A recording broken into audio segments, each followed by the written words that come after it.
Hey guys, today I'm going to show you how I beat the King's Gambit in just 14 moves. This is an online blitz game and my opponent was rated about 2200 on leeches. I also live stream on Twitch almost every day where we have interactive educational streams, so don't hesitate to hello me there. Link in the description below. Now let's dive into my crushing victory.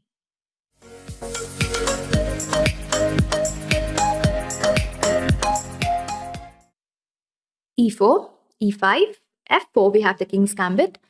And in this position, E into F4 is still considered the best way to continue for black, but I decided to play the move D5 and counterattack the center. Not a bad option either. And here after E into D5, I went E into F4 and I have an immediate threat of Queen H4 trying to misplace a white king. So white played the move Knight F3, taking control of this H4 square. And I continued Knight F6, attacking the d5 pawn. So my basic idea is I do not want to capture queen into because I may lose a tempo after knight c3. So as you see, my idea is knight into d5, and it also has another benefit which you will see a few seconds. So here my opponent played the move d4, simple, controlling the center and wanting to play bishop into f4, getting the pawn back. So I played knight into d5, and here you see the additional benefit of my knight f6, knight d5 idea. The knight is not just centralized, but is also supporting the f4 pawn, at least for the time being. So here, my opponent played the very natural looking move, c4, attacking my knight, because once my knight moves, he wants to capture the f4 pawn. But this is a big blunder, and this is just move number 6. So here, I played the move bishop b4 check. What's the point?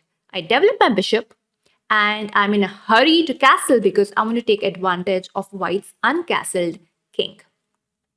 So after bishop b4 check, bishop d2 was played, and here knight e3 was definitely a better way to continue, but mine was winning too, so not a bad move either. And it's a blitz game, so I didn't want to really take much time in calculating anything, so I just went with bishop into d2 check, because after queen into d2, I actually spotted that my knight can hop onto e3, and I have a beautiful outpost here on e3.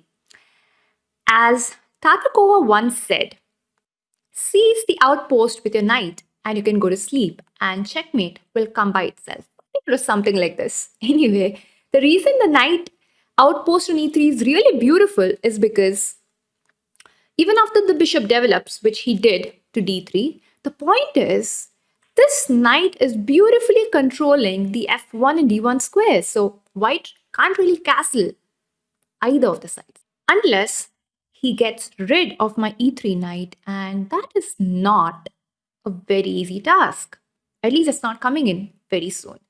So my knight sits there very happily, and the game continued with, well, what was my idea?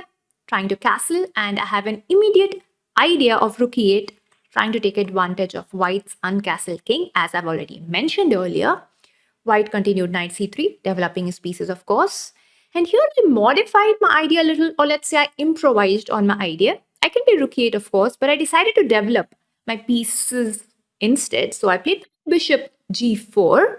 Again, rook e8 is anyway coming in next, but I also have an idea of maybe getting rid of this f3 knight, and in the future, I could play queen h4 and take advantage of the dark squares. So bishop g4 and king f2 was played. As you see, now the king seems to be safe on f2, but not really.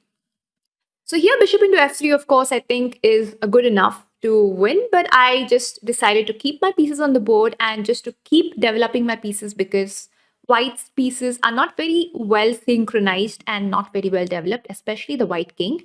So I went with knight c6 again. I have an immediate threat of course, capturing f3 and taking advantage of the h4 square, also the d4 pawn. So my opponent played the move d5, again, very natural because the pawn was attacked. And now I went with bishop into f3, getting rid of the defensive f3 knight. And he played g into f3. And then here came queen h4 check. And after king g1, I played the move queen g5, and white actually resigned this game in just 14 moves.